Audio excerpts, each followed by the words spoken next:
Welcome to hot seat.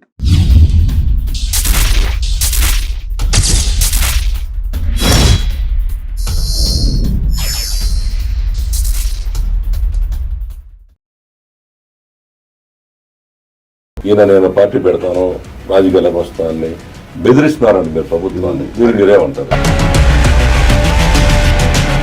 ఎంతమంది దొంగ యాదవులను చూడలే మనం. కొడిగట్టు సీను వెళ్ళారు మీరు, అక్కడి నుంచే మొదలెట్టా. ఎందుకని మీరు ఇలాంటి ఎందుకు మళ్ళీ రెచ్చగొడుతున్నారు ఏంటంటారు కదా.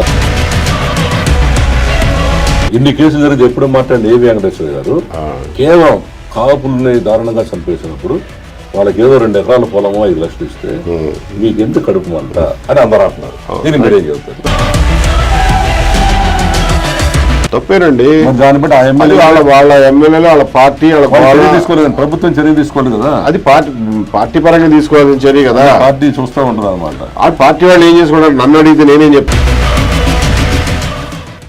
మీరు ఒక రిటైర్డ్, మీరు కూడా రిటైర్డ్ డీజీపీ, రిటైర్డ్ అధికారి. మీరు ఈ రాష్ట్రంలో మా ఛానల్లో డైలీ 1 గంట సేపు రిటైర్డ్ అధికారుల గురించి, వాళ్ళ సమస్యల గురించి మా ఎగ్జిక్యూటివ్ ఎడిటర్ రవీంద్ర అని మొత్తం దాని స్టడీ చేసి డైలీ ఇస్తుంటే కొన్ని 100,000 ఫోన్లు వస్తాయి. వాళ్ళ బాధలు చూస్తూనే ఉన్నది. ఒక రిటైర్ అయిపోయాయంట 2024లో, ఎంతవరకు రూపాయి రాలేదు. ఇప్పుడు పెన్షన్లు లేవు. అసలు మాకు ఐఆర్లు కానీ డిఏలు కానీ ఏమి లేకుండా దారుణంగా ఉన్న పరిస్థితి. మేము ఎవరిని అడగాలని కూడా తెలియట్లేదు. వీళ్ళు వెళ్తున్నారంట, ఎస్టీఓ దగ్గరికి వెళ్తారు, కలెక్టర్ ఆఫీస్కి వెళ్తారు, ఇంకో వాళ్ళ డిపార్ట్మెంట్ హెడ్ దగ్గరికి వెళ్తారు. దిక్కు తెలియని పరిస్థితి ఉందని ఏడుస్తున్నారు కూడా. నేను ఒక ఆయన ఏడుస్తూ ఫోన్ చేశాను. ఇప్పుడు మీరు కూడా రిటైర్డ్ అధికారి కదా, నిజమంటారు ఈ సమస్యలు ఉన్నాయా? రిటైర్డ్ 100% ఉన్నాయండి. ఇవాళ నాకు తెలిసి రాష్ట్ర ప్రభుత్వం ఉద్యోగులకు చెల్లించాల్సినటువంటి డబ్బు దాదాపు 26,000 కోట్ల రూపాయలు. 26,000 కోట్ల రూపాయలు బాకీ పడింది. ఎప్పుడు ఇస్తారో తెలియదు, అసలు ఇస్తారో లేదో తెలియదు. ఆ ఇచ్చిన దాకా ఇటు బతుకుండాలిగా ముందు. అదే అన్నారు, మీరు చచ్చిపోతే ఎవరండి అంటారు. కరెక్ట్, చాలా మంది బతుకుంటారు. అవును. మొన్న మేము కడప వెళ్ళాం. కడప వెళ్తే రిటైర్డ్ జిల్లా జడ్జి గారు కలిశాడు. ఏమంటే రిటైర్ అయినాక ఏం చేస్తున్నారు అని అంటే, ఏమో ఈ ప్రజా సమస్యల మీద వాటి మీద కల్పించుకుంటున్నారంటే, మొదటి నుంచి ఆయన సిపిఐ ఫ్యామిలీ అంట. సో ఆయనకి ప్రజా సమస్యల మీద అవగాహన ఉంది అని మాటల సందర్భంలో ఆయన అంటున్నాడు, నేను రిటైర్ అయ్యి 12 ఏళ్ళు అయిందండి, ఇప్పుడు కూడా 25 లక్షల రూపాయలు నా రిటైర్మెంట్ బెనిఫిట్స్ ఇంకా ప్రభుత్వం దగ్గర భద్రంగా ఉన్నాయి, ఇవాళ దాకా ఇవ్వలేదు అని. జడ్జి గారి పరిస్థితి అది, రిటైర్డ్ జడ్జి గారి పరిస్థితి. మీకు వచ్చినాయి సార్? నాకు సగం వచ్చినాయి, సగం రాలా. మరి మీరు ఏం చేస్తారు? ఇంక ఎప్పుడు వస్తే తెలీదు, మా ప్రయత్నం మేము చేస్తున్నాం. అదే సార్, ఇప్పుడు ఒక అతను క్వశ్చన్ అడిగాడు, ఏదో ఎండోమెంట్ అడిషనల్ కమిషన్ చేశారు సార్. ఒకటేనండి, ఇప్పుడున్న మాకే పరిస్థితులు ఉంది, ఈ ఎమ్మెల్యేలకు మాత్రం ఒక్కొక్కటి 2 పెన్షన్లు వస్తాయంట. దాన్ని పెంచుకుంటున్నారు, వాళ్ళు ఎక్కడ ఆగట్లేదు. మా దగ్గరకు వస్తే సామాన్యులకి ఎందుకు ఇట్లా చేస్తున్నారు? మరి మీ పరిస్థితి రిటైర్డ్ డీజీపీ కూడా మీరే సగం రాలేదండి. మరి చిన్న పరిస్థితి ఏంటండి? సగం రాలే. ఎమ్మెల్యేకి వచ్చిన బోడి పెన్షన్ గురించి మనం ఎందుకు బాధపడాలండి? వాళ్ళేం గౌరవంగా బతకొద్దని మనం చెప్పలేంగా. సరే, కొంత ఎమ్మెల్యేకి పెన్షన్ ఇవ్వడం మనమేం తప్పు పట్టట్లా సార్. వాళ్ళు చాలా ఆస్తులు సంపాదించుకున్నారు. ఇవాళ ఒక ఎమ్మెల్యే సంపాదించుకోలేదండి. ఇవాళకి గుమ్మడి నరసయ్య గారు లాంటి వాడు బస్సులో పోతాడు. కరెక్ట్ అండి. సో అలాంటి వాళ్ళు కూడా ఉంటారు. మరి వాళ్ళకి ఎవడు ఇవ్వాలి? కరెక్ట్, ఒకడారా ఉన్నారు. ఏమండి, ఇంత డబ్బు సంపాదించిన వాళ్ళకి అసలు ఈ పెన్షన్ ఒక లెక్కే కాదు వాళ్ళకి. కరెక్ట్ అండి. నిజంగా ఈ పెన్షన్ అవసరమైన వాడికి ఆ పెన్షన్ అవసరం. అది వాడు బాధపడుతున్నారు. మరి రిటైర్డ్ ఎంప్లాయీస్ గురించి వాళ్ళు పక్కన పెడితే అసలు రిటైర్డ్ ఎంప్లాయీస్ గురించి మనకు బాధ్యత లేదా? ప్రభుత్వాలకు బాధ్యత లేదా? నేను అడిగాను వాళ్ళని, నాకు చేస్తున్నాను రోజు కనీసం ఒక 70-80 మంది చేస్తున్నారు. నేనేమన్నా మాట్లాడలేక, అయ్యా మీ సమస్య ఉందో వాట్సాప్ చేసి పెట్టండి అని పెడుతున్నారు, రికార్డ్ చేసి వాయిస్ పెడుతున్నారు. మా 2 ఫోన్లు పగిలిపోతారు అన్ని డిపార్ట్మెంట్ వాళ్ళు. నేనేమంటానంటే, మీలాంటి వాళ్ళు ఇనిషియేట్ తీసుకొని వాళ్ళు అడుగుతున్నా, మరి మీరు సంఘాలు లేవా అంటే, ఎక్కడ సార్ మా వాళ్ళు భయపడతారు, ముందుకు రావట్లేదు. సంఘాలు, ఈవెన్ ఏపీ ఎన్జిఓస్ కూడా చర్చల మీద చర్చలు, ఏదో ఒక ఆశ, మనం ఓపిక్గా ఉంటే ₹1 విడుస్తారేమోనని చెప్పి మొన్న ఒక డిఏ ఇచ్చారు. మిగిలిన ఎప్పుడు ఇస్తారో తెలియదు. రిటైర్మెంట్ బెనిఫిట్స్ ఎప్పుడు ఇస్తారో తెలియదు. రిటైర్ అయిపోయిన వాళ్ళవి 4-5 సంవత్సరాలైనా కానీ వాళ్ళ జీపీఎఫ్ బకాయిలు పెండింగ్ ఉన్నాయి. లేదండి, మొత్తం డబ్బు అంతా బటన్లు నొక్కడానికి తీసుకెళ్లిపోతే మీరు అసలు ఉచితాలేంటి? ఇప్పుడు కంట్రిబ్యూటరీ పెన్షన్ స్కీమ్ కింద ఉద్యోగస్తులు నెలకి ఈయన ఒక 10,000 పెన్షన్ కింద కంట్రిబ్యూట్ చేస్తే గవర్నమెంట్ మ్యాచింగ్ గా ఒక 10,000 కంట్రిబ్యూట్ చేయాలి. అది లెక్క. ఉద్యోగస్తులకు రావాల్సిన జీతంలో 10,000 కట్ చేసేసుకునే వాళ్ళు, స్టేట్ గవర్నమెంట్ ఇవ్వాల్సిన 10,000 కూడా కలిపి ఈ 20,000 సెంట్రల్ గవర్నమెంట్కి పంపిస్తే దాన్ని వాళ్ళు స్టాక్ మార్కెట్లో ఇన్వెస్ట్ చేసి వీళ్ళు రిటైర్ అయిన నాటికి ఈ మొత్తం డబ్బు స్టాక్ వాల్యూ ఏదైతే ఉందో ఆ డబ్బు వీళ్ళకి ఇచ్చేటట్టు. అది దాని లెక్క. జగన్మోహన్ రెడ్డి గారి గవర్నమెంట్లో జరిగిన దుర్మార్గం ఏ స్థాయిలో ఉండేదంటే స్టేట్ గవర్నమెంట్ కట్టాల్సిన 10,000 ఎగ్గొట్టేవాడు, ఉద్యోగస్తుల దగ్గర కట్ చేసి మినాయించుకున్న 10,000 కూడా వాడి దుబ్బేవాడు, పథకాలకు వాడేవాడు. సో ఆయన ఇచ్చే 10,000 అట్టాగే ఇవ్వట్లా, నేను కట్టిన 10,000 కూడా సెంటర్కి పంపించట్లా. 4-5 ఏళ్ల పాటు అట్లా పెండింగ్ పడిపోయి, అంటే ఒక సంవత్సరం వచ్చే సంవత్సరం కడతాం, ఈ సంవత్సరం నెక్స్ట్ సంవత్సరం కడతాం, అట్లా ఈ ప్రభుత్వమే భారం పడినట్టే. ఒకటి 2 చెప్తా, ఈ 10,000 నాకు ఆ రోజున సంవత్సరం కిందట నేను స్టాక్ మార్కెట్లో ఇన్వెస్ట్ చేస్తే అది ఈ సంవత్సరంలో పెరిగేది. నువ్వు 2 ఏళ్ల తర్వాత ఇదే 10,000 కడితే ఆ స్టాక్ మార్కెట్ అప్పటికే పెరిగిపోయి ఉంటుంది, నాకేం రిటర్న్స్ ఏమొస్తాయి? నేను రిటైర్ అయినా నాకేముంటుంది? చిప్పదప్ప. ఎట్లా బతకాలి నేను ఆ డబ్బుతో? ఇది జగన్మోహన్ రెడ్డి గారి ప్రభుత్వంలో మొదలైన దుర్మార్గం దురదృష్టవశాత్తు ఈ గవర్నమెంట్ లో కూడా కంటిన్యూ అవుతుంది. అది మీద పడింది, వీళ్ళు అదే పని చేస్తున్నారు. పాత ఈ బాకీలు కట్టకపోవడం ఒకటైతే వీళ్ళ దగ్గర కూడా ఈ రకంగా వీళ్ళ కంట్రిబ్యూషన్ ఇవ్వకపోవడం, టైంకి చెల్లించకపోవడం, వీళ్ళు ఇవ్వాల్సిన జీపీఎఫ్లు వీళ్ళు ఇవ్వకపోవడం, రిటైర్మెంట్ బెనిఫిట్స్ ఇవ్వలేకపోవడం. ఎందుకు అసలు ఉద్యోగస్తుల మీద రిటైర్డ్ ఉద్యోగస్తులు చిన్న చూపు ఏంటి? అసలు ఏం చేయలేరు వాళ్ళు. మరి మన వాళ్ళే కదా ఏంది బాబు ఉద్యోగస్తులు. ఎలక్షన్ నాటికి చూద్దాం, ముందు సర్వైవ్ కావాలిగా. ఆ స్థాయిలో మనం దివాళా తీసామండి, ప్రభుత్వాలు దివాళా తీసినాయి. ఈ దివాళా నుంచి బయటికి తీసుకురమ్మని కదా మన ప్రభుత్వాన్ని మార్చుకుంది. ఈ దివాళా నుంచి ఎట్లా బయటికి తీసుకొస్తారో ఇవాళకి చెప్పరు. ఎప్పుడన్నా వాళ్ళు అట్ట చేశారు వీళ్ళు ఇట్ట చేశారని చెప్పి 4 రాళ్ళు వేస్తారే తప్ప మీరేం చేయబోతున్నారు, దీన్ని ఎట్ట దారిలోకి తీసుకొస్తారు, ఈ 26,000 కోట్లు ఎప్పుడు కడతారు? అసలు కడతారా కట్టరా? ఈ సంవత్సరం ఎంత కడతారు, నెక్స్ట్ ఇయర్ ఎంత కడతారు? జవాబు చెప్పాలి కదండి. ఏమంటే మీరు బాకీ ఉన్నారు ఎవరికో, మీరేదో దెబ్బతినిపోయారు కట్టలేకపోతున్నారు, వాడు బాకీ వాడు వచ్చి అడిగినప్పుడు కనీసం వాడికి సమాధానం చెప్పాలిగా. ఏమంటే నేను కొంచెం ఇబ్బందుల్లో ఉన్నా, వచ్చే సంవత్సరం కడతా, లేకపోతే ఏదో పొలం అమ్మి కడతా, ఇంకోటి అమ్మి కడతానని చెప్పాలిగా. ఆ మాత్రం నైతిక బాధ్యత కూడా ప్రభుత్వాలు తీసుకోకపోతే ఎట్లా? చాలా దారుణం ఏడుస్తున్నారు, చాలా ఏడుస్తున్నారు. ఇది ఒకటే కాదు, రిటైర్డ్ ఉద్యోగాలతో ఇంకొక ఇష్యూ ఉంది, వాళ్ళు మీ దృష్టికి తీసుకొచ్చారు లేదు మీ చెప్తా.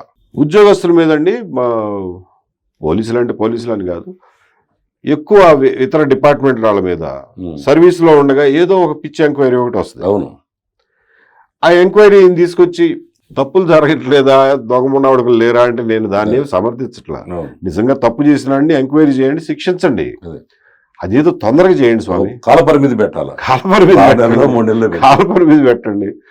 మాట రిటైర్ అయిపోయి చచ్చిపోయేదాకా ఎంక్వైరీ చేస్తా కూర్చుంటే ఆ ఎంక్వైరీకి ఏమైనా విలువ ఉందా? నన్ను ఒకసారి ప్రభుత్వంలో అప్పట్లో ఉన్న పెద్దలకు ఇష్టం లేక నన్ను కమిషనర్ ఆఫ్ ఎంక్వైరీస్ అని ఒక మారుమూల పోస్టులో పడేశారు.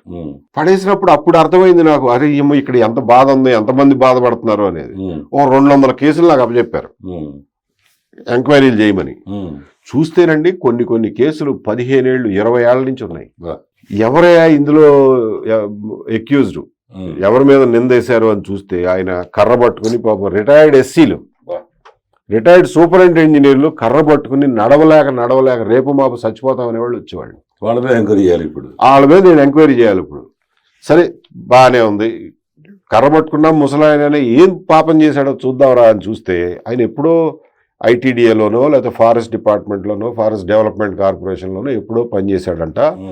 15 ఏళ్ల కిందట ఈయన కొల్చిన కొలతల్లో ఏదో బిల్డింగ్ కడితే ఆ కొల్చిన కొలతల్లో తేడా వచ్చిందంట. ఆ తేడా వల్ల గవర్నమెంట్కి ఆ రోజుల్లో 50,000 60,000 నష్టం వచ్చిందంట. నష్టం వచ్చిందని చెప్పి 20 ఏళ్ల నుంచి ఆయనకి పెన్షన్ లేదు, రిటైర్మెంట్ బెనిఫిట్స్ లేవు. ఈ దారుణం గురించే పవన్ కళ్యాణ్ గారు మొన్న ఒక రోజున గట్టిగా గొడవ వేసుకున్నారు.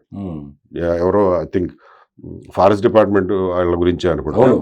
ఏంటండి ఎన్ని రోజులు చేస్తారు ఎంక్వైరీ, మనుషులు చావగొడతారా? అదే శ్రీశైలం కాదండి, ఎవరో రిటైర్డ్ ఎంప్లాయీ గురించో లేకపోతే సర్వీస్ లో ఉన్న ఎంప్లాయీ మీద ఎంక్వైరీ పెండింగ్ ఉండటం గురించి ఇప్పుడు కాదండి, సంవత్సరం కిందట. అదే ఏంటంటే ఆయన కొత్తగా వచ్చారు కాబట్టి రాజకీయాలు తెలియదు గవర్నమెంట్ బట్ అది ఒక రెలవెంట్ క్వశ్చన్. ఆయన కూడా చెప్తారండి, రేపు నీకు తెలియదండి ఇది కదిలిస్తే బోర్డు కట్టాలి. కరెక్ట్, ఈ అధికారులు అదే చెప్తారు, ఈ అధికారులు అదే చెప్తారు.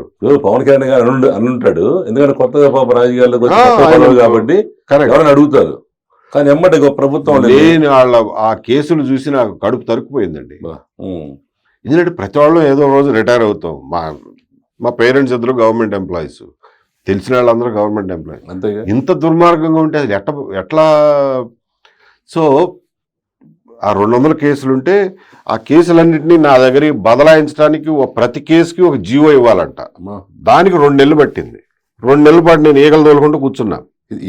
ఒక్కొక్క కేసు ఒక జీవోనా? ఒక్కొక్క కేసుకి ఒక్కొక్క జీవో రావాలి. మళ్ళీ ఆ జీవో ఆ డిపార్ట్మెంట్ అంతా కింద నుంచి పైదాకా తిరిగి ఆ డిపార్ట్మెంట్ వాళ్ళే జీవో ఇవ్వాలి. ఇన్ కేసు ఒకవేళ మీరు చెప్పినట్టుగా పెద్ద ఆయన 80 ఏళ్ళు అంత వచ్చుండి ఆయన చనిపోయాడు అనుకోండి, ఏంటి మరి డబ్బులు ఎవరో ఇవ్వాలి? ఫ్యామిలీ కూడా ఎవరు? అంతే, వాళ్ళు ఫ్యామిలీ వాళ్ళు తిరగాలి. అయ్యో, తిరిగితే సూమోటోగా ఎంక్వైరీ కంక్లూడ్ చేసి ఆ 50,000 60,000 తప్పు జరిగిన మాట నిజమా కాదా అని ఒకటి నిర్ధారించాలి. ఆ డబ్బు మినాయించుకుని మిగిలింది ఏమన్నా ఇవ్వడానికి వాళ్ళు సిద్ధపడాలి. ఇవి జరగవు, ఇవి అసలు జరగవు. అయ్యో, జరగవు. నేను చెప్తున్నా వినండి. నేను అవి చూసి కడుపు తరుక్కుపోయి నా గబగబా చేయగలిగిన 5-6 ఎంక్వైరీలు మాత్రమే పూర్తి చేయగలిగా 200లో. ఇంతలోకి నాకు కేసు ఫైల్ నా దగ్గర రావడానికి 2 నెలలు పట్టిందండి. నన్ను 3వ నెలలోనో 4వ నెలలోనో ట్రాన్స్ఫర్ చేశారు. ట్రాన్స్ఫర్ చేస్తే నేను వెళ్ళిపోతే మళ్ళీ కొత్తగా వచ్చేవాడికి ఇంకో 2 నెలలు పడుద్ది, మళ్ళీ జీవో మార్చాలి. మళ్ళీ ఆయన మనసు ఉండాలిగా చేయాలని మీలాగా. అసలు ఆయన మనసులో ఉండాలి, ఆయన కూడా మంచోడు అనుకున్నా ఇంకో 2 నెలలు పడుద్ది అని చెప్పి నేను ట్రాన్స్ఫర్ వస్తే నేను అప్పుడు ఎవరు ప్రసాద్ గారు, ఎస్వి ప్రసాద్ గారు చీఫ్ సెక్రటరీ, ఆయన దగ్గరికి పోయి దండం పెట్టి, సార్ ఇవన్నీ హ్యూమన్ ట్రాజడీలు అండి, అన్యాయమైన కేసులు, నాకు ఇచ్చిన 200లో 20-30 సీరియస్ కేసులు ఉండొచ్చు, దాన్ని నేను దాని మీద ప్రూవ్ చేసి అవును తప్పు జరిగిందనే రాస్తా, నేనేమి తప్పు చేసిన వాడిని వదిలిపెట్టేవాడిని కాదు. కానీ అసలు ఏమి విషయం లేని సారాంశం లేని కేసులు చాలా ఉన్నాయి. నేను వెళ్ళిపోతే మళ్ళా వాళ్ళు నెక్స్ట్ వాడి కోసం ఎదురు చూడాల్సిందే. మీరు పని చేయండి, నన్ను వేరే ఉద్యోగానికి వేశారు కదా, ఆ ఉద్యోగం చేస్తా, ఈ ఉద్యోగం కూడా నాకు అడిషనల్ ఛార్జ్ పెట్టండి, నేను ఏదో ఒక టైంలో ఈ ఎంక్వైరీలు అన్నీ కంప్లీట్ చేసి ఫినిష్ చేసిపోతా, ఆ తర్వాత నాకు అడిషనల్ ఛార్జ్ తీసేద్దరు కానీ అని అంటే ఆయన ఇంకాసేపు ఆలోచించి, లేదు ఆ రోజుల్లో ఇట్లాగే ఉండేది, లేదా మీ డీజీ గారు ఎట్లా చెప్తే అట్లా చేస్తాము, పోలీస్ ఆఫీసర్ల గురించి మేము ఎక్కువ ఇంటర్ఫియర్ కాము, మీ డీజీ గారిని అడిగి చూస్తానులే, ఆయన పర్వాలేదు 2 ఛార్జీలు పెట్టుకోనియండి అని అంటే ఓకే, లేకపోతే నువ్వు వెళ్ళిపోయి నీ పోలీస్ డిపార్ట్మెంట్కి నువ్వు వెళ్ళిపో మళ్ళా అన్నాడు. నాకు ఇవ్వాల ఛార్జ్. ఐ స్టిల్ కాదండి, ఇవన్నీ ఏంటంటే మీ దగ్గర నుంచి ఒక అపారమైన మీ నాలెడ్జి, ఒట్టి నాలెడ్జ్ అనుకున్నాం, కానీ ఇంత డీప్గా మానవత్వం కూడా ఉండి ఆలోచించే కెపాసిటీ మీ ఒక్కడిగా నాకు తెలిసి. ఏ వెంకటేశ్వర తెలియనోడు అనుకుంటారు కానీ చాలా మంది లేదండి ఇట్లా ఆలోచించేవాళ్ళు. మీరు చెబుతుంటే కళ్ళకు కట్టినట్టుగా నాకు కనపడదు, ఎందుకంటే ఈ సమస్యలు నేను చూస్తున్నా. నిన్న కొత్త సంవత్సరం క్రితం రిటైర్ అయ్యండి ఒక ఆర్ఐ రెవెన్యూ డిపార్ట్మెంట్లో. ఏసీబీ వాళ్ళు సడన్గా ఒక రోజు వచ్చి ఆయన దగ్గర 8,000 9,000 ఉన్నాయి, ఎక్కువ ఉన్నాయి డబ్బులు అని మొత్తం వీఆర్ వాళ్ళందరూ రాశారు తిరుపతి జిల్లాలో. వాళ్ళందరూ వచ్చి వచ్చి నా దగ్గరికి వచ్చారు, ఛానల్ చూసి సలహా చెప్పండి. అతని బాధ ఏంటంటే మీరు చెప్పినట్టే, ఇంక ఈయనకి 20 ఏళ్ళు పట్టిద్దో తెలియదు, సంవత్సరం అయిందండి, అసలు బెనిఫిట్ రాలేదు, పెన్షన్ రావట్లేదు, నేను ఎట్లా బతకాలి, నేను పెద్ద నేరం కూడా చేయలే, మా తండ్రికి ఏదో ఫీజు మన హాస్పిటల్లో ఛార్జెస్ కడదామని 9,000 10,000 తెచ్చుకున్నా, బస్సు దిగి లేట్ అవుతుందని నేను నేరుగా ఆఫీస్కి వచ్చాను. 5 నిమిషాల్లో ఏసీబీ వాళ్ళు వచ్చారు, చెక్ చేశారు, నీకు ఎందుకు ఉన్నాయి 3,500 ఎంత, నేను చేసిన ఆ తప్పుకి, అది తప్పు కూడా కాదు నా దృష్టిలో, తప్పు కూడా కాదు. ఇప్పుడు మీరు చెబుతుంటే నాకు ఆయన గుర్తు వస్తున్నాడు. కరెక్ట్, 20 ఏళ్ళు పట్టింది ఆయన కూడా. 20 ఏళ్ల కిందట సూపరింటెండెంట్ ఇంజనీర్ లేకపోతే అప్పట్లో ఎగ్జిక్యూటివ్ ఇంజనీర్ గా ఉన్న ఆయన 10,000 20,000 50,000 60,000 ఆయన వల్ల నష్టం జరిగిందని మీరు ఒక కంక్లూజన్కి వస్తే 20 ఏళ్ల పాటు మీరు ప్రభుత్వంలో ఫైళ్లు తిప్పడానికి ఎన్ని లక్షలు ఖర్చు చేశారండి అసలు? చాలా ఆధారం. దానికి దీనికి ఏమన్నా తూకం ఉందా? దీనికి ఏంటి సార్, మీరు మీలాంటి వాళ్ళు కోర్టు చేయాలండి. ఇవి కదా ప్రభుత్వాలు పట్టించుకోవాల్సింది. ప్రభుత్వ ఉద్యోగుల సమస్యలు పట్టించుకోవడం అంటే ఇది కదా పట్టించుకోవడం అంటే, అంతేగాని పాలాభిషేకాలు చేయించుకోవడమా? ఇది కాదు కదా. ఎంతో మంది ఇట్లాంటి వాళ్ళు ఎంక్వైరీల్లో అట్లా పెండింగ్ ఉండి, అరే బాబు నేను తప్పు చేస్తే శిక్షించరా, తొందరగా చేయి, నేను చచ్చిపోయి వాళ్ళు చేయి అంటున్నాం మనం. ఏడుస్తున్నారండి అసలు. అంతే తప్ప నన్ను వదిలిపెట్టమని ఎవరు అడగట్లా. 74 సంవత్సరాలు అంటండి చెబుతున్నాడు ఆయన. నేను ఎన్ని ఏళ్ళ నేను చచ్చిపోతున్నానండి. కరెక్ట్ పాపం. బాధ సీరియస్లీ ఇట్స్ హ్యూమన్ టయానికి. ఎందుకంటే నేను అనుకోకుండా మా 1 వీక్ నుంచి మా ఇదే గొడవలో ఉన్నాం. మీ టయానికి దొరికారు కాబట్టి మీతో పంచుకుంటున్నాం. వాళ్ళకి మేము చూపిస్తాయా మీ సమస్యల గురించి ఒక పెద్ద చర్చించామని. అందుకని సబ్జెక్ట్ మాట్లాడారు సార్. ఇప్పుడు మన ఏబి వెంకటేశ్వర గారు ఆయన యొక్క హృదయం ఏంటో తెలుసుకున్నాం. అట్లాగే ఆయన యొక్క మెంటాలిటీ, ఆయన స్వార్థం లేకుండా రైతుల గురించి కానీ ఉద్యోగస్తుల గురించి కానీ, అలాగే రాష్ట్ర ప్రభుత్వం చేసే నష్టపూరిత చర్యలు ఎవరికి ఉపయోగం లేకుండా పోతున్నాయని ఆవేదన విన్నాం. మరి ఏబి వెంకటేశ్వర గారికి ఇంకో కోణం కూడా ఉందని చెప్తున్నారండి అందరూ. అడగచ్చు మేము. మీ ఇష్టం వచ్చింది అడగండి. ఇప్పుడు ఏబి వెంకటేశ్వర గారు మరి ఇంత చక్కగా ఉన్న మీరు ఎవరి మీద కక్ష పెడితే వాడంతా చూస్తారంట నిజమేనా? లేదండి, నేను ఎవరి అంత చూసేంత ఓపిక నాకు ఉండదు. నాకేం ఉండదండి. ఉండదు అంటున్నారు. ఇప్పుడు మీరు విజయవాడ కమిషనర్ చేసినప్పుడు అక్కడ ఉన్న ఒక కోగంటి సత్యం అనే వ్యక్తిని మీరు దారుణంగా ఆయన్ని ఇబ్బంది పెట్టారని, మీ వల్లనే ఆయన నష్టపోయాడని ఆయన మొన్నప్పుడు నేను 3-4 years బ్యాక్ ఇంటర్వ్యూలో చెప్పాడు, 5 years బ్యాక్ చేసినప్పుడు చెప్పాడు. మీ గురించి చాలా ఆరోపణలు చేశాడు. ఆయన ఎట్లాగూ ఆయన ఎట్లా అని చెప్పి. ఎందుకని మీరు ఇట్లా ఖర్చు పెడతారు? కారణం ఏంటి? దానికి మీరు పేరు ఎత్తి అడిగారు కాబట్టి చెప్పాల్సి వస్తుంది. అదర్వైజ్ చెప్పాడు ఆయన గురించి సీక్రెట్ గా ఇంటర్వ్యూలో చెప్పాడు. ఏబి వెంకటేశ్వర గారు ఆయన కమిషనర్ ఉన్నప్పుడు ఆయన కక్ష పెట్టి ఆయన కావాల్సిన వాళ్ళకి సపోర్ట్ చేసి మమ్మల్ని అందరినీ ఇబ్బందులు పెట్టాడు. ఆయన అసలు మీ మీద యుద్ధం అన్నట్టు చెప్పాడు. ఏంటి? Okay fine. కోగంటి సత్యం అనే ఆయన సమాజంలో చాలా మర్యాదస్తులా తిరుగుతూ ఉంటాడు. ఆయన మర్యాదస్తులో కాదో ఆయనతో బాగా పరిచయం ఉన్న వాళ్ళకి తెలియాలి. నేను దాని గురించి కామెంట్ చేయను. 2004లో నేను ఒకసారి కమిషనర్గా ఉన్నా విజయవాడలో. ఉన్నప్పుడు 2003లో అప్పటి సిపి సురేంద్రబాబు గారి మీద ఒక రకమైన కుట్ర జరిగింది. ఆయన సురేంద్రబాబు గారు ముక్కుసూటి మనిషి, ఎవడి మాట వినడు, చేసేది చేసుకుపోతూ ఉంటాడు. అక్కడ గవర్నర్పేట పోలీస్ స్టేషన్లో ఒక ఎన్కౌంటర్ జరిగింది. ఒక హైర్డ్ అసాసిన్ అనే అతన్ని పోలీస్ స్టేషన్లోనే ఎన్కౌంటర్లో చనిపోయాడు. దాని మీద సరే ప్రజా సంఘాలు అప్పట్లో హ్యూమన్ రైట్స్ సివిల్ రైట్స్ వాళ్ళు గొడవలు చేశారు, అయిపోయింది. గొడవ చేస్తే దానివల్ల ఎఫెక్ట్ ఎవరికి ఉంటుంది? పోలీస్ డిపార్ట్మెంట్ మీద ఉంటుంది, అక్కడ ఉన్న SI/CIల మీద ఉంటుంది. కానీ వీళ్ళు కోగంటి సత్యం గారు, గౌతమ్ రెడ్డి గారు, వీళ్ళిద్దరూ ఒక ముఠా ఆ రోజుల్లో. మనం ఇప్పుడు ఉందో లేదో తెలియదు కానీ వాళ్ళ మధ్యన సంబంధాలు ఆ రోజున మాత్రం వాళ్ళిద్దరూ ఒక ముఠా. వీళ్ళు ఏం చేశారు, ఆ కేసుని ఎట్లయినా సరే సురేంద్రబాబు మీద వ్యక్తిగతంగా తిప్పాలి అని చెప్పి ఒక తుమ్మల బాబురావు అనుకుంటా, తుమ్మల బాబురావు ఒక అతన్ని లారీ డ్రైవర్ని తీసుకొచ్చి అక్కడ ప్లాంటెడ్ విట్నెస్గా పెట్టుడు సాక్షిగా పెట్టారు. ఏంటంటే నేను ఆ రోజున ఎందుకో గవర్నపేట పోలీస్ స్టేషన్ బయట నుంచునున్నాను, గోడసాటునున్నాను, చీకట్లో ఉన్నాను, సురేంద్రబాబు గారు పలానా రకంగా SIకి ఇన్స్ట్రక్షన్స్ ఇవ్వంగా నేను విన్నాను అని చెప్పి ఒక తప్పుడు సాక్ష్యం సృష్టించి కోర్టులో, మ్యాజిస్ట్రేట్ కోర్టులో గౌతమ్ రెడ్డి ద్వారా మ్యాజిస్ట్రేట్ కోర్టులో ఒక సాక్ష్యం ఇప్పించారు. దాంతో మ్యాజిస్ట్రేట్ కోర్టు సురేంద్రబాబు గారి మీద ఈ ఇష్యూ మీద కాగ్నిజెన్స్ తీసుకుని 302 కేసు కట్టించి సురేంద్రబాబు గారి మీద NBW ఇష్యూ చేశారు కోర్టు ద్వారా. దానికి ఆయన సరే డిపార్ట్మెంట్ అందరూ ఆయనతో ఆ రోజున ఉన్నారు, హైకోర్టుకు వచ్చి దాన్ని NBWని క్యాన్సిల్ చేయించుకున్నారు, అయిపోయింది. ఈ ఆగడాలు, ఇట్లాంటి ఆగడాలు చేసేవాళ్ళు కోగంటి సత్యం, గౌతమ్ రెడ్డి కలిసి బార్ అసోసియేషన్, బెజవాడ బార్ అసోసియేషన్లో కొంతమంది ఎలిమెంట్స్ వీళ్ళకి సపోర్ట్ ఈ ముఠాల్లో ఉండేవాళ్ళు. లాయర్లు కూడా ముఠాలు ఉండేవాళ్ళ, కొంతమంది జూనియర్ లాయర్లు, చిన్న చిన్న లాయర్లు ఉండేవాళ్ళు.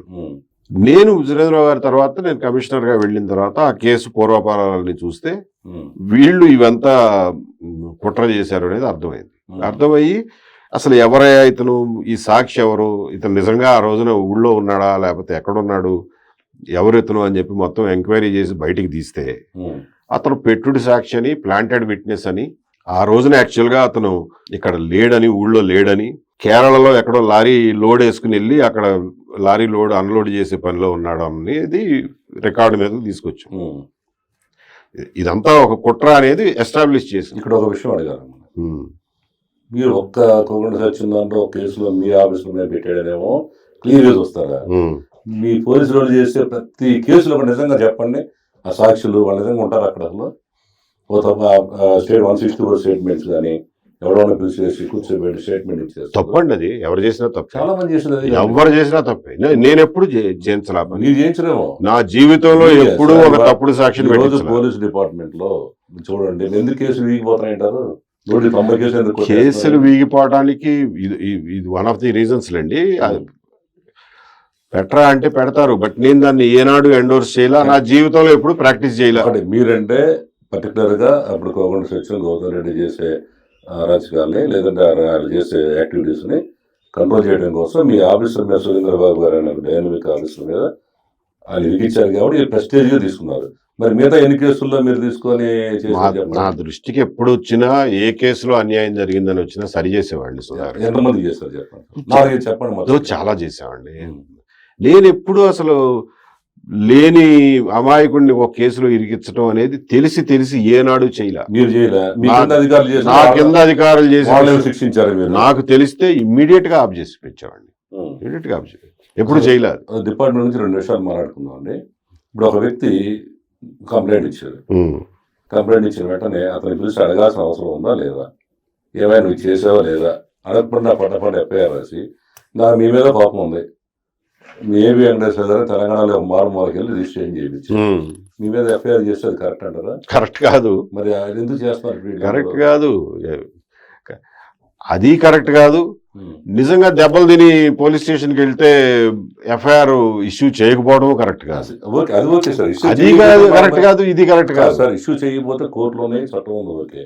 అసలు వెళ్ళి నేనే ఇప్పుడు వెళ్తా మా హైదరాబాద్ జిల్లాలో ఇప్పుడు మారుమూల నన్ను ఏబి వెంకటేశ్వర గారు నన్ను తిట్టాడు ఇచ్చేస్తా, ఎఫ్ఐఆర్ ఇంప్లీమెంట్ చేయించేస్తా. ఇప్పుడు మీరు కంపల్సరీ కోర్టు రావాల్సిందే కదా. చూడండి, చట్టం విచారించాలి కదా ఏబి వెంకటేశ్వర కరెక్ట్ ఏం చేశాడు మేము అడగాల్సిన అవసరం ఉందా లేదా ఎఫ్ఐఆర్ చేసే ముందు? ఇది ప్రధాన సమస్య అండి. ఇప్పుడు ఈ 2 రాష్ట్రాల్లో జరుగుతున్న ప్రధాన సమస్య ఇదే.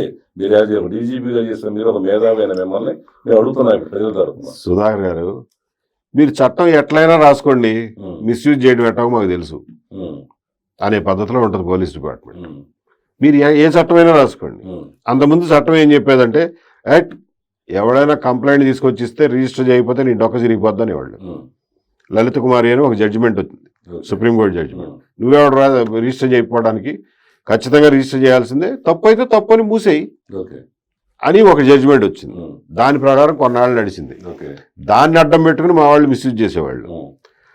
ఇప్పుడు కొత్తగా వచ్చిన సిఆర్పిసిలో ఏంటంటే చాలా రకాల కేసుల విషయంలో ముందు ఎంక్వైరీ చేసి తర్వాత కేసు రిజిస్టర్ చేయొచ్చు అనే వెసులుబాటు కల్పించారు. చేసేవాళ్ళు చేస్తున్నారు, చేయనాళ్ళు దాన్ని కూడా మిస్యూజ్ చేసుకోవచ్చు. చేయొచ్చండి. అప్పుడు వాళ్ళ మీద యాక్షన్ తీసుకోవచ్చు, ఇప్పుడు వాళ్ళ మీద యాక్షన్ తీసుకునేవాడు ఉండాలిగా ముందు. ఈ కింద నుంచి పై దాకా వ్యవస్థ లూజ్ అయిపోతా అంటే ఎవడు తీసుకుంటాడు? ఎవడికి భయం ఉంటుంది ఈ రోజున? ఇప్పుడు కాబట్టి మీరు చెప్పింది 100% కరెక్ట్. ప్రజల్ని ఈ రోజున పట్టి పీడిస్తున్న సమస్యలు ఏమైనా ఉన్నాయంటే, ఒకటి పోలీస్ వ్యవస్థలో వాళ్ళు పడే బాధలు, సాధారణ ప్రజలు నాలంటాడు మీలాంటాడు పని జరుగుద్ది, సాధారణ ప్రజలు పడే బాధలు, ఎంఆర్ఓ ఆఫీసుల్లో పడే బాధలు, రిజిస్ట్రేషన్ ఆఫీసుల్లో పడే బాధలు, ఇవే. అంతకుమించి ప్రజలేం అడగట్లా మిమ్మల్ని. వీటికి ఏంటి సార్ ఇప్పుడు మీరంటే మీరు జనాలకి ఒక మనసున్న నాయకుడిగా, గతంలో పవర్ఫుల్ పోలీస్ ఆఫీసర్గా అనేక అనుభవం ఉన్న మీరు, మీలాంటి వాడు కూడా ఈ సామాన్యులకి న్యాయం చేయకపోతే ఎలా? అందుకే కదండి పాలిటిక్స్ లోకి వచ్చాను. పాలిటిక్స్ లోకి వచ్చి మీరు రైతు లెక్క చూస్తున్నారు కానీ వీడి లెక్క చూస్తారు. అన్ని చేస్తామండి ఒకదాని తర్వాత ఒకటి. నాకున్న శక్తి అంతా నేనేమన్నా అంబానీ కొడుకునా లేకపోతే పెద్ద రాజకీయ నాయకుడు కొడుకునా, ఇందిరాగాంధీ కొడుకునా? మరి మీరు టీం నాకు పెట్టుకుంటామండి, రావాలిగా, వచ్చే వాళ్ళని వచ్చినట్టుగా సమకూర్చుకుని వెళ్తున్నాం. తర్వాత సార్ మీరు ఇప్పుడు ఓకే, అది డిపార్ట్మెంట్ పరంగా మీరు రౌడీని వాళ్ళు అణచడానికి చేశారు, కోకా యాక్ట్ కూడా పెట్టారు ఆయన మీద. పెట్టాం. ఎందుకంటే ఇది ఒకటే కాదు, ఆయన చేసిన పనులు చాలా ఉన్నాయి. ముందు వెనక అన్ని చేసిన పనులు చాలా ఉన్నాయి. సో అందుకని చెప్పి ఆ రోజున కోకా యాక్ట్ పెట్టి ఏ మాట కామాట చెప్పుకోవాలంటే నేను నిజంగా కక్షపూరితంగా వ్యవహరించేవాడిని అయితే అతన్ని కోకా యాక్ట్లో అరెస్ట్ చేయడం 5 నిమిషాల పని. నేనేం ఇమీడియట్గా అరెస్ట్ చేయలే. అట్లాగే కోకా యాక్ట్ పెట్టాము. దానికి కూడా నేను చాలా మంచి లాయర్లని ఇష్టం వచ్చినట్టు రాయొద్దాయా కేసు, ఉన్నది ఉన్నట్టుగా రాయాలి, బట్ గట్టిగా రాయాలి, వదిలిపెట్టకుండా రాయాలి అని చెప్పి ఎక్కడో ఒంగోలు నుంచి ఒక సీనియర్ లాయర్ని ఆయన పిలిపించుకుని ఆయనతోటి కూర్చోబెట్టి కేసు అంతా బిల్డప్ చేయించి కోక యాక్ట్ పెట్టాం. పెట్టిన వెంటనే వీళ్ళు ఊరు వదిలిపెట్టి పారిపోయారు 2-3 నెలలు. హైకోర్టుకి వెళ్తే వినండి, హైకోర్టుకి వెళ్తే ఇది కోక యాక్ట్ పెట్టడం తప్పు అని చెప్పి హైకోర్టుకి వెళ్ళారు. హైకోర్టుకి నేను పర్సనల్గా కూడా అటెండ్ అయ్యా 2-3 సార్లు. అటెండ్ అయ్యి మా ప్రభుత్వ లాయర్ల ద్వారా మా వాదనలు వినిపించి కోక యాక్ట్ పెట్టడంలో తప్పేమీ లేదు అని చెప్పి హైకోర్టు ఒక నిర్ణయం కూడా ఇచ్చింది. మరి నెక్స్ట్ వాళ్ళు ఏం చేశారు? నెక్స్ట్ వాళ్ళు ఏం చేశారు చెప్తా. గౌతమ్ రెడ్డి గారు అప్పట్లో సిపిఐ, 2004లో వైఎస్ రాజశేఖర రెడ్డి గారు సిపిఐ, సిపిఎం అందరూ కలిసి పోటీ చేశారు. ప్రభుత్వం మారింది 2004 ఎలక్షన్లో. ప్రభుత్వం మారిన తర్వాత గౌతమ్ రెడ్డి గారు గవర్నమెంట్ దగ్గరికి వెళ్ళి నా కేసు విత్డ్రా చేయండి అని కూర్చున్నాడు. మొత్తానికి ఆయన కేసు విత్డ్రా చేయించుకున్నాడు గవర్నమెంట్ ద్వారా. హైకోర్టు చేయలే. తర్వాత ఆ కోకా యాక్ట్లు ఇలాంటి కేసులు ఏంటంటే దానికి కాలపరిమితి ఉంటుంది. కాలపరిమితి 2 ఏళ్లకో 3 ఏళ్లకో పెడతారు. ఆ తర్వాత దాన్ని రెన్యూ చేస్తారు ఆటోమేటిక్గా. గోండా యాక్టు, ఇలాంటి ప్రివెంటివ్ డిటెన్షన్, ఇవి ఆటోమేటిక్గా రెన్యూ అవుతూ ఉంటాయి. మావోయిస్టుల మీద నిషేధం, ఇవన్నీ రెన్యూ అవుతూ ఉంటాయి. కోకా యాక్ట్ని మాత్రం ఆ రోజున వీళ్ళందరూ చెప్పి రాజశేఖర రెడ్డి గారికి దాన్ని రెన్యూవల్ అవ్వకుండా చేశారు. సో దాంతో ఆ యాక్ట్ దాని అంతా చచ్చిపోయింది. ఇవాళ కోకా యాక్ట్ లేదు మనకి, తీసారు. అది జరిగింది. తర్వాత సార్ ఇప్పుడు మీరు ప్రజల్లో రాబోతున్నారు. మీరు గతంలో కానీ ఇప్పుడు కానీ మీ క్యాస్ట్ ఫీలింగ్ బాగా ఉందంటారు ఏంటి? అందరూ కమ్మ అనే ఫీలింగ్ బాగా ఉంది అని ఏంటంటారు? నిజంగా అంటారు మీకు లేదా? పర్సెప్షన్ అట్లా వస్తూ ఉంటుంది. ఎందుకంటే ఎవరైనా సరేనండి, ఇవాళ రోజున రాజకీయాల్లోకి రాదలుచుకున్నాడు ఎవడన్నా ఉంటే వాడికి ఏం బొక్కలు ఉన్నాయా అని చూస్తాం. వాడిని ఎట్లా ఎండగట్టాలి, ఎట్లా వాడిని బదనాం చేయాలనేది చూస్తాం. నాలో ఇంకేమీ దొరకట్లే వాళ్ళకి బదనాం చేయటానికి. కాబట్టి ఇది ఒకటే దొరికింది కాబట్టి ఈ ఫలానా కమ్మోడు, అందుకని వీడికేమో కాస్ట్ ఫీలింగ్ ఎక్కువ కాబట్టి అది ఇది అని చెప్పి దాన్ని ఒక బొక్క కింద చూస్తున్నారు. అదే నా ఉద్దేశం ఏంటంటే, చాలా నా క్యారెక్టర్ ఫాల్ట్ ఎట్లా అవుద్ది? ఇప్పుడు చాలా మంది అంటున్నప్పుడు నేను అంటాను కోకుండా సత్యం కూడా అదే కమ్మారే కదా, ఆయన ఎందుకు ఒక యాక్టివ్ పెడతారు నేను అంటుంటా జనరల్ గా. ఇప్పుడు మా దగ్గర అన్ని వర్గాలు వస్తారు కాబట్టి ఏబి వెంకటేశ్వర గారికి కమ్మ లాంటి ఫీలింగ్ ఎక్కువ అండి. మొన్న కూడా ఏదో మీరు కమ్మ సభలో ఏదో మాట్లాడారంట, అది కూడా కాంట్రవర్సీ. ఏమని మాట్లాడాను చెప్పమనండి. ఏమని మాట్లాడాను ముందు అది చెప్పాలి. ఏం మాట్లాడారు చెప్పు. నేను నాకు కరెక్ట్ అసలు నేను మాట్లాడింది ఎప్పుడు తప్పు మాట మాట్లాడను. తప్పు మాట మాట్లాడితే సరిదిద్దుకుంటావు, క్షమాపణ చెప్తా కావాలంటే. ఏం మాట్లాడానో చెప్పమనండి. ఎవరినైనా ఎక్యూజ్ చేసేవాళ్ళు చెప్పాలి, నేను ఎందుకు డిఫెండ్ చేసుకోవాలి? ఇప్పుడు రీసెంట్ గా మీ మీద ఏంటంటే ఈ మధ్యన ఈ నెల రోజుల్లో మొన్న లక్ష్మీనాయుడు అని ఒక అతన్ని దారుణంగా హరిశ్చంద్ర ప్రసాద్ చంపేసి అందుకూరులో. అప్పుడు కూడా మీరు ఎంటర్ అయ్యి అసలు వీడికి డబ్బులు వేయండి ప్రభుత్వం, ఎట్లా ఎంతమందికి ఇస్తారు, ఎన్ని మాటలు జరుగుతున్నాయి, అందరికి ఇస్తారా అని మీరు ఒక కాంట్రవర్సీ మాటలు మాట్లాడారు. అతను చాలా లేనివాడు, మొత్తం దారుణంగా చంపేశాడు. ఎమ్మెల్యే కనీసం అతను కూడా చౌదరి గారి, మంత్రి చౌదరి గారి, ప్రభుత్వం ముఖ్యమంత్రి చౌదరి గారి, ఎవరు కూడా పట్టించుకోకుండా కనీసం అక్కడ రాకుండా ఎప్పుడో వీళ్ళు కాపు కులస్తులందరూ 5-6 రోజుల తర్వాత ఎల్లబెట్టి అది కొంచెం కదిలింది. మరి మీకెందుకు కడుపుమంట, మీరు ఎందుకు మాట్లాడారు? ఇన్ని కేసులు జరిగితే ఎప్పుడు మాట్లాడండి ఏబి వెంకటేశ్వర గారు కేవలం కాపుల్ని దారుణంగా చంపేసినప్పుడు వాళ్ళకి ఏదో 2 ఎకరాల పొలమో 5 లక్షలు ఇస్తే మీకు ఎందుకు కడుపుమంట అని అందరూ అంటున్నారు. దీన్ని మీరేం చెబుతారు? రైట్. నేను దానికి రియాక్ట్ అవ్వడానికి 2 కారణాలు ఉన్నాయండి. రెండింటికి నేను కట్టుబడి ఉన్నాయి వాటికి కూడా. ఒకటి ఏంటంటే, ఎప్పుడైనా సరే ఒక కేసులో బాధితుల్ని ఆదుకోవాలి అని అంటే దానికి ఒక పద్ధతి పాడు పెట్టండి, అంతే తప్ప మీ ఇష్టం వచ్చినట్టుగా ఈ కేసులో 1 కోటి, ఈ కేసులో 10 లక్షలు, ఈ కేసులో 1,00,000 అని చెప్పి అట్లా బెచ్చాలి మాకండి. అది కొత్తగా ఇప్పుడు ఇవ్వట్లేదు కదా సార్, ఎప్పుడు నుంచి చేస్తున్నారు కదా. కరెక్ట్. అప్పుడు స్పందించిన ఏబీ గారు ఇప్పుడు ఎందుకు స్పందించారు? రెండు అయిపోయిన తర్వాత అడుగుతుంది. ఓకే, ఎప్పుడైనా సరే విక్టిమ్ కాంపెన్సేషన్ చేయాలంటే దానికి ఒక పాలసీ పెట్టండి. ఎందుకంటే నేను ఇందాక అన్నట్లు గవర్నమెంట్లు మనం డబ్బులకి ట్రస్టీలు. ఓకే, మీరు గవర్నమెంట్ డబ్బులు ఖర్చు పెడుతున్నారు, మీ సొంత డబ్బులు కాదు, మీ ట్రస్ట్ డబ్బులు కాదు, మీ కంపెనీ డబ్బులు కాదు, ప్రజల డబ్బులు ఖర్చు పెడుతున్నారు. ప్రజల డబ్బులు ₹1 ఖర్చు పెట్టినా కానీ దానికి ఒక పద్ధతి పాడు ఉండాలి, దానికి ఒక పాలసీ ఉండాలి, దానికి ఒక జీవో ఉండాలి. మీరు బాధితులకి కాంపెన్సేట్ చేద్దాం అనుకున్నప్పుడు హత్య కేసులకి ఇంత లేకపోతే రేప్ కేసులకి ఇంత అని ఏదో పాలసీ తీసుకురండి. ఆ పాలసీ ప్రకారం ఇవ్వండి, ఎవరో ఆక్షేపించు. లేనినాడు నువ్వు ఇక్కడ ఎక్కువ ఇచ్చావు, ఇక్కడ తక్కువ ఇచ్చావు, వీళ్ళకి ఇంతే ఇచ్చావు, వీళ్ళకి మంచి పొలం ఇచ్చావు, వాళ్ళకి చెడ్డ పొలం ఇచ్చావు అనే పోలికలు వస్తాయి. కాబట్టి అది కరెక్ట్ కాదు అనేది ఒక పాలసీ పెట్టమంటారు. పాలసీ పెట్టండి అన్న. ఒకటి అదొకటి. అదే సార్ అన్నారు. రెండోది ఇది కూడా వినండి. 2 అబ్జెక్షన్లు అని చెప్పా కదా. ఒకటి అబ్జెక్షన్. రెండో అబ్జెక్షన్ నేనేం చెప్పానంటే 30-40 ఏళ్ల నుంచి ఆంధ్రప్రదేశ్ రాష్ట్రాన్ని ఈ కుల రాజకీయాలు అనేవి కొంచెం దాన్ని డొల్ల చేసేస్తున్నాయి. రాజకీయాలని సమాజాన్ని డొల్ల చేసేస్తున్నాయి. మనకున్న స్ట్రెంగ్త్ అంతా లాగి పడేస్తున్నాయి. మనకి ఫ్లూ వస్తుందండి, వైరల్ ఫీవర్ వస్తుంది, కనపడదు దాని వైరస్ ఎక్కడ ఉంటుందో, ఒళ్ళంతా లాగి పడేస్తుంది, నీరసం అయిపోతాం, ఎందుకు పనికి రాకుండా పోతాం, ఏం పని చేయలేము, నిద్ర పట్టదు, తిండి సహించదు, అట్లా అయిపోతాం. అట్లా ఒక వైరస్ లాగా పట్టుకుని పీడిస్తుంది మన సమాజాన్ని కులాల గొడవలు. దీని నుంచి మనం విముక్తం అవ్వాల్సినటువంటి అవసరం ఉంది. సమాజాన్ని కొంచెం దాన్ని వదిలేస్తే కొన్నాళ్ళకి దానికి అదే రిపేర్ చేసుకుంటుంది. బాడీ రిపేర్ చేసుకుని దారిలో పోతుంది, బలపడద్ది. మనకి ఇన్ని సమస్యలు ఉన్నాయి. విభజించిన తర్వాత మన దగ్గర ఏమీ లేదు, ఇన్ని కోట్ల రూపాయల అప్పులు ఉన్నాయి. ఉద్యోగస్తులకు చెప్పాక 26 వేల కోట్లు ఉద్యోగస్తులకే ఇవ్వాలి. ఇంకొక 20-30 వేల కోట్లు 14-19లో చేసిన కాంట్రాక్టర్లకు ఇవ్వాలి. మళ్ళీ 19-24లో చేసిన కాంట్రాక్టర్లకు ఇవ్వాలి.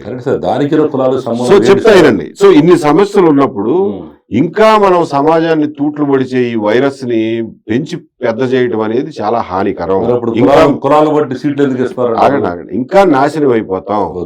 కాబట్టి ఎక్కడైనా సరే 2 కులాల మధ్యన గొడవ అన్నది బయటకు వచ్చినప్పుడు నిజానిజాలు బయట పెట్టి ప్రజలకు అర్థం చేపించి ఇందులో ఎంత వాస్తవం ఉంది, ఎంత వాస్తవం లేదు అనేది చెప్పి ఆ తీవ్రతను తగ్గించే ప్రయత్నం చేయండి. అంతేగాని జ్వరాన్ని పెంచే ప్రయత్నం చేయమాకండి. కందుకూరులో మీరు చేసింది అది, జ్వరాన్ని పెంచే ప్రయత్నం చేశారు. ఎవరు పెంచారంటారు? ప్రభుత్వం. అది ఇది కరెక్ట్. ప్రభుత్వం పెంచిందని మటర్ జరిగిన వెంటనే అక్కడున్న అధికారులు ఎఫ్ఐఆర్ చేశారు, అయిపోయింది. స్థానిక ఎమ్మెల్యే అతను రైట్ హ్యాండ్ ఉండి ఇసుక సిండికేట్ గా ఉన్న మనిషి చంపేశాడు. ఇద్దరు ఫ్రెండ్సే. అసలు ఇప్పుడు ఈ గొడవలు లేవు, కాపు కమ్మలు కలిసిపోయింది. వచ్చిన ఎప్పుడైతే ఇది వచ్చిందో ఆ ఇష్యూ స్టార్ట్ అయిన తర్వాత ఎమ్మెల్యే పోలీసు వాడు మేము ఒత్తిడి తీసుకొచ్చిన మాట నిజం. యాక్సిడెంట్ కేసుగా పెట్టండి దీన్ని అని ఎలా మినిస్టర్ దగ్గరికి వెళ్ళారంట, గొట్టిపాటు. అక్కడి నుంచి మన డిఎస్పీకి ఫోన్ చేసి ఎవరైతే దీన్ని యాక్సిడెంట్ కేసుగా పెట్టండి అన్నప్పుడు కాంట్రవర్సీ మొదలైంది. మరి ఇప్పుడు అందరూ ఆలోచిస్తుంది అంటే చంపేసినోడు కమ్మకులం, ఇక్కడ ఎమ్మెల్యే కమ్మకులం, మంత్రి కమ్మకులం. మరి ఏంటి ఈ పరిస్థితి? చచ్చిపోయినాడు సాధారణ కాపు, మనం ఎంటర్ కాలేదండి. 5 రోజుల తర్వాత ఏంటి అన్యాయం జరుగుతుందని పాకి సోషల్ మీడియాలో ఎవరికాడు వచ్చారు.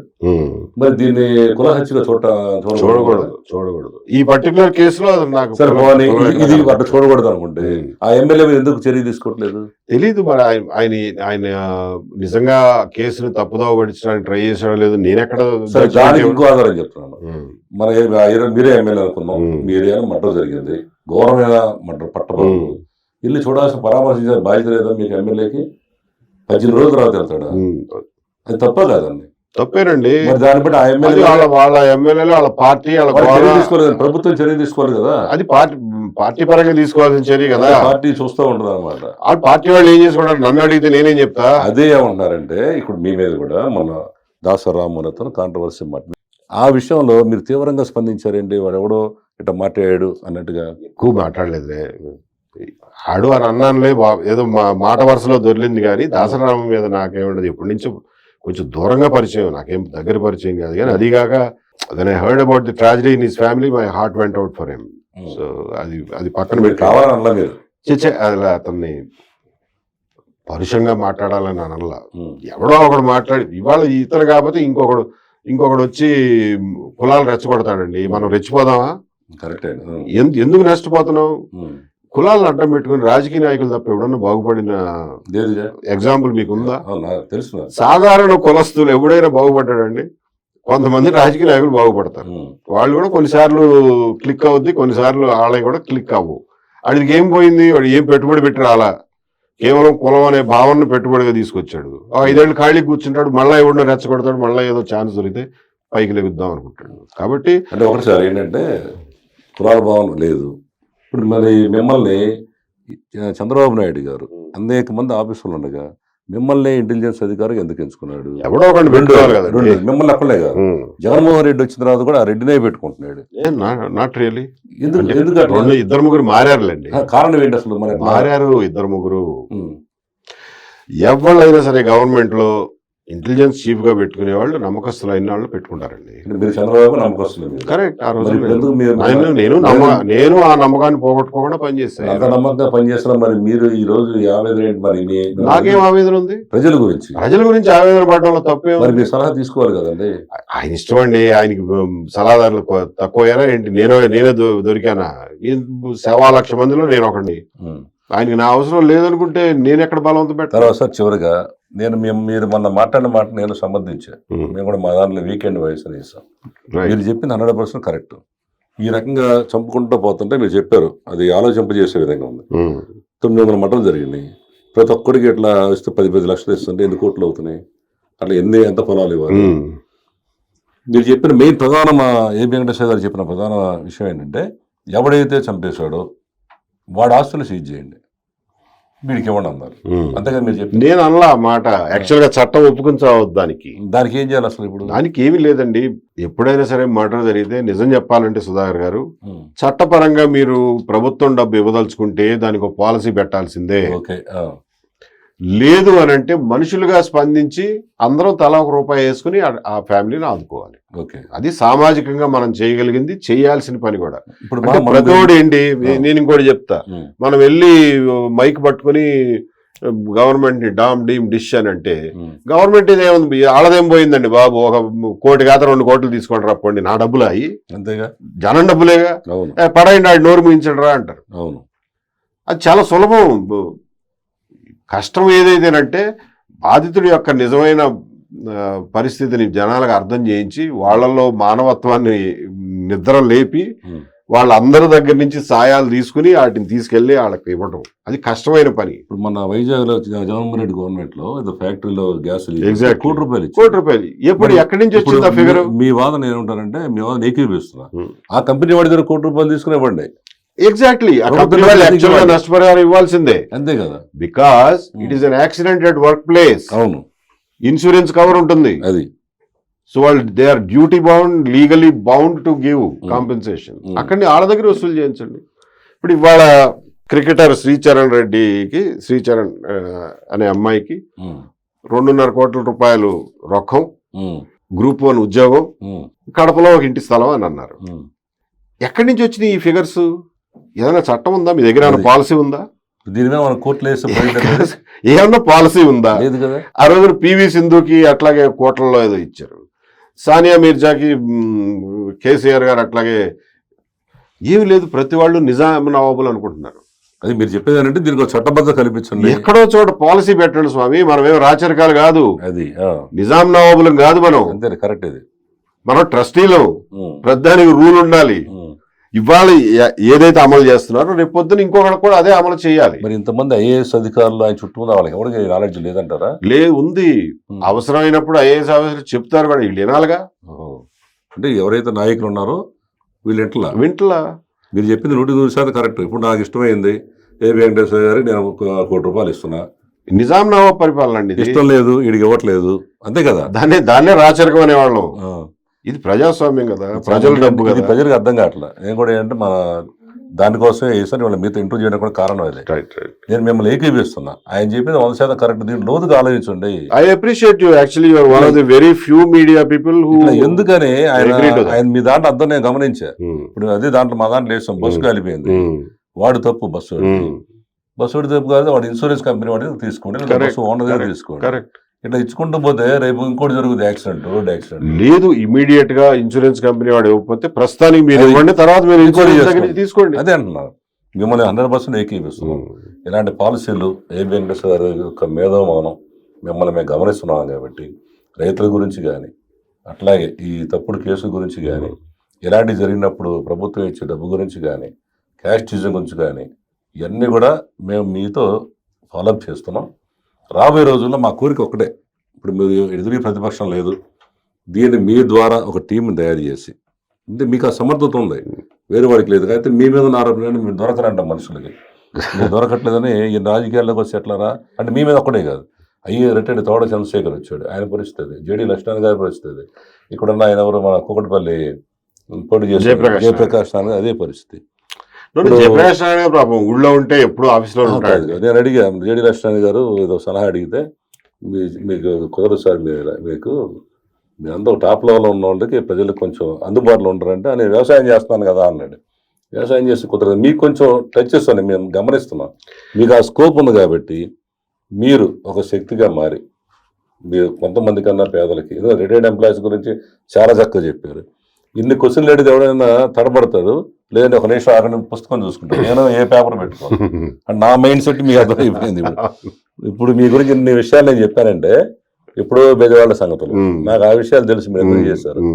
మీరు కమిషనర్ చేసేప్పుడు నేను కూడా మిమ్మల్ని ఒక విషయం కలిసి 2004 ఆ మూమెంట్ లో ఆ రోజు మిమ్మల్ని గమనించే దగ్గర నుంచి ఆ ఫొటోస్ కూడా నా దగ్గర ఉన్నాయి ఇప్పుడు కూడా. ఎందుకంటే మిమ్మల్ని అంతా ఫాలో అప్ చేస్తున్నాం. ముఖ్యంగా అంటే చివరికి ఒక ఇంపార్టెంట్ క్వశ్చన్ అడగాలి మిమ్మల్ని.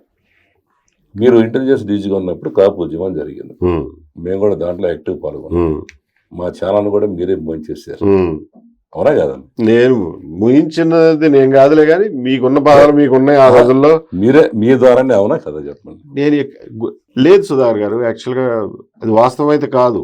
నేనేమి ఎవరు ఇది అని చెప్పి ఎంక్వైరీ చేసిన మాట వాస్తవమే కానీ సార్ మీరు చేసిన తప్పే సార్, ఈ కదా మీరు చూపించింది కరెక్టేనండి. నేను రైలు తగలబెట్టలేదు, నేను ఎక్కడ పోలీస్ స్టేషన్ తగలబెట్టలేదు, నేనేం చేశాను ఉన్న బాధలు చూపించే కాపులు. కరెక్ట్ అలా పడుతున్న బాధల్ని. ఇప్పుడు నాకు ఆ రోజు మన ఛానల్ బ్రహ్మాండంగా నడిచే ఛానల్ని విజయవాడ దేవుని హరి గారు చనిపోయకుండా అంటే చూసేవాళ్ళు అంటే నేను అందరితో బాగుంటాను, నాకు పుల్లారావు గారు బాగుంటాను, అందరు కమ్మలతో బాగుంటాను, చంద్రబాబు గారు నా దగ్గర మీకు తెలుసు, లాస్ట్ ఎలక్షన్ అప్పుడు ఆయన ఓడిపోయినప్పుడు మీరు నేను ఆయనతో ఉన్నాం, మీరు టెన్షన్ పడతారు విన్నారు, అంతా కలిసే ఉన్నాం, నాకు ఆ ఫీలింగ్ ఉండదు. దేవుని నెహ్రూ గారు నాకు ఫోన్ చేసి నన్ను బాగా మాట్లాడుతారు, ఆయన ఇట్లా ఇంటర్వ్యూ చేసిన తర్వాత మా ఇద్దరు మనసు కలిసి దగ్గర అయ్యాం. బయట వాళ్ళు ఎవరైనా ఏమనుకోనండి, ఉన్నట్టు మాట్లాడుతున్నారు. ఎంఎస్ఆర్ గారు మన ఛానల్ రావట్లేదండి మన దాంట్లో, అదేనండి మరి నేను ప్రభుత్వం ఆపిందాను. వెంబడి సిరిగేబుల్ సాయిబాబు ఫోన్ చేశాడు, ఏమైందంటే ఏ వెంకటేశ్వర ఆపమన్నాయండి. ఆయన అప్పుడు మీతో కూడా మాట్లాడాడు, నెహ్రూ గారు మీతో మాట్లాడాడు, అవునా? మాట్లాడాడు. సుధాకర్ నాకు బాగా తెలుసు, నాకు బాగా మంచి ఫ్రెండ్, మంచోడు, మీకేమన్నా అభిప్రాయ భేదాలుంటే ఆయన వస్తారు, మీకేం అనుమానాలుంటే అది అడగండి, ఆయన సమాధానం చెప్తాడు, మీకు సాటిస్ఫై అయితే మీ ఇద్దరు ఫ్రెండ్స్ అవ్వండి అని చెప్పాడు నెహ్రూ గారు. అవును సార్, ఇప్పుడు మీరు ఆ రోజు ప్రభుత్వం వాళ్ళ జీవితం చేశారా, మీరే సొంతంగా వీడు సోషల్ ఎలిమెంట్ గా మారుతున్నాడని చేశారా? ప్రభుత్వం ఎవరు పాప వాళ్ళకేం తెలుసచ్చు ఇవన్నీ, ఇన్ని వివరాలు వాళ్ళకి తెలియదు, వాళ్ళేం చెప్పలే, ఎవరో చెప్పలే. ఏదో మేము పెద్ద ఇన్సిడెంట్ జరిగింది కదండి, జరిగినప్పుడు దాని ఆఫ్టర్ మ్యాథ్ లో కొన్ని మేమేం చేసాం సార్, నేను చూపిస్తున్నాను అంతే. తెలీదండి, ఇప్పుడు నేను అదే చెప్పేది, 100 పనులు చేసేటప్పుడు 1-2 మిస్టేక్లు అవుతాయి. Maybe it was a mistake. Okay, by today standards what why did that time was a mistake. ఇప్పుడు మనం చేసేదిగా, ఇప్పుడు మేము జనాల్లోకి వెళ్తున్నా, సమస్యలు చూపిస్తున్నా, మన కొబ్బరి రైతుల దగ్గరికి వెళ్ళా, మళ్ళీ ఇదేదో రెచ్చగొడుతున్నాడు అన్నారు, నిజమని చెప్పి తెలుసుకొని పరిగెత్తుకొచ్చాడు మినిస్టర్. మరి అతను నేను చేసిన తప్పేమని చెప్పి సుధాకర్ గారు, ఈ లెవెల్ ఆఫ్ ఇంటరాక్షన్ మనకి ఎప్పుడు జరగల. అవును, నేను బిజీగా ఉండేవాడిని ఆ రోజుల్లో, మీరు మీ బాధల్లో మీరు ఉండేవాళ్ళేమో, ఈ రకమైన ఇంటరాక్షన్ జరగల. ఈ రకమైన ఇంటరాక్షన్ జరిగి ఉంటే నేను ఆ రోజునే నా మైండ్ మార్చుకునేవాడిని, I would have taken a decision. But ఆ అవకాశం ఆ రోజు రాదు. మీరు ఆలోచించారుగా, ఈయనకి ఈ ఫీలింగ్ లేదు, ఒక దేవుని నెహ్రూ చేశాడు పెద్ద. ఆయన చనిపోయినప్పుడు కూడా అండి నేను చక్కగా లైవ్ ఇచ్చాను, ఆయన కోసం పాట రాయించాను, నాకు ఉన్న ఇది నాకు ఏ ఫీలింగ్ అని చెప్పి, ఆయన తెలుగుదేశం చేస్తాను నేనే దగ్గరుండి మీరు అక్కడి నుంచి వచ్చారు అక్కడికి వెళ్ళండి అని చెప్పారు. కరెక్టే సుధాకర్ గారు, ఆయన చెప్పిన తర్వాత నేను మీ విషయంలో ఆలోచించడం మొదలు పెట్టా. కాకపోతే టైం లేకపోవటం వలన ఏమో కానీ మొత్తానికి మనకి ఈ రకమైన ఇంటరాక్షన్ కుదరలా. ఓకే, జరుగుండుంటే అప్పుడే నేను మైండ్ మార్చుకునేవాడు. Correct. Okay sir, thank you. కూడా మీరు చాలా మనం అనేక విషయాలు మనోగతంతో పంచుకున్నాం. మీరు రాబోయే రోజుల్లో మీరు ప్రజల కోసం, ప్రతిపక్షం లేదు కాబట్టి మా వంతుగా మేము చేస్తున్నాం. అంటే మీరు అడిగిన కూడా మీరు తప్పుగా భావించద్దు, కొద్దిగా మీ మీద ఉన్న మెయిన్ అన్ని బాగానే ఉన్నాయి, కానీ ఈ 4-5 అసలు నేనేమి మాత్రం తప్పు. మీరు ఇంకా హాట్ సీట్ అన్నారు, ఇంకా నాకేం వేడి అనిపించలా. అంటే మరి లేవు కదా, ఇంకేమన్నా వస్తే అరాచకాలు చేశాడా, లేదేమన్నా 100 కోట్లు దోచేసాడా ఉంటే లేకపోతే వ్యభిచారను అప్పుడు మీరు కూడా ఇట్లాంటి ఆరోపణలు లేవుగా అదృష్టవశాత్తు. ఇప్పుడు మా మీద కూడా అంటే మేము ఎక్కువ మిమ్మల్ని కొంచెం చూపించడం కానీ మీ సిద్ధాంతాలను పాటిస్తున్నాం. ఒకళ్ళిద్దరు అన్నారు ఏంటంటే ఆయన పార్టీ పెడితే డెఫినెట్ సపోర్ట్ చేస్తాం, ప్రజల కోసం ఫైట్ చేస్తున్నాడు ఆయన అని చెప్పడం జరిగింది. మేము ఎవరికి భయపడే పరిస్థితి లేదు. సరే, మీ ఒక మిత్రుడిగా మిమ్మల్ని కూడా కోరుతున్నా, నేను ఏదైనా తప్పు చేసిన అని అనిపించినా, నేను ఏదైనా తప్పు మాట మాట్లాడాలని అనిపించినా నిరభ్యంతరంగా ఇమీడియట్గా నాతో వివేదించండి, నేను సరి చేసుకోవడానికి ట్రై చేస్తాను. లేదు, మిమ్మల్ని ఫాలోఅప్ చేస్తున్నాం కదా. ఇప్పుడు మీరు ఎక్కడ రాంగ్ మాట్లాడలా.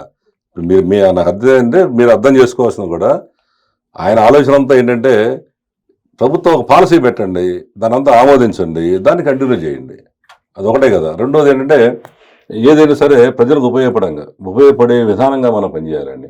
ఆ వరంగల్ ప్రాజెక్టు గురించి చెబుతుంటే నాకు క్లారిటీ ఇప్పుడే అర్థమైంది. మరి అది ఎవడు అడగలేదు. అట్లాగే మన ఈ బస్సు పథకం కూడా, ఫ్రీ బస్సు పథకం పెట్టిన తర్వాత అదే ఒక లాస్ అయితే మళ్ళీ ఆటో వాళ్ళ డబ్బులు ఇవ్వడం, ఇవన్నీ మరి ఈ విధానాలని ఉన్న అధికారులు కూడా ఈ అనేక మంది సీఎంగా చుట్టూ ఉంటారు. వారు కూడా కొన్ని మీ పద్ధతులు కూడా మరి ఇలాంటి పెద్దల సూచనలు ఇంకా పెద్దవాళ్ళకి కూడా మీరు పాటించి ప్రభుత్వాన్ని సలహా చెప్పాలని కోరుకుంటున్నాం. Thank you very much sir, ఈరోజు మీతో హాట్ సీట్ కార్యక్రమం చేసినందుకు. I really appreciate your work and your channel, the way it takes up issues. తప్పకుండా మీరు సమాజానికి శ్రేయోభిలాషి, సమాజ శ్రేయస్సును కోరుకునే వాళ్ళని చెప్పి నేను గట్టిగా నమ్ముతున్నాను. Thank you sir. And I would like you to work with you. But ప్రొఫెషనల్గా నేను పొలిటీషియన్, మీరు మీడియా, అంతే, మేము ఉన్నట్టుగానే మాట్లాడదాం. Thank you very much sir. Thank you. నమస్కారం. ఇది ఈరోజు ఏబి వెంకటేశ్వర గారితో హాట్ సీట్ కార్యక్రమం. తిరిగి వచ్చే వారం మరొక విశిష్ట వ్యక్తితో కలుద్దాం.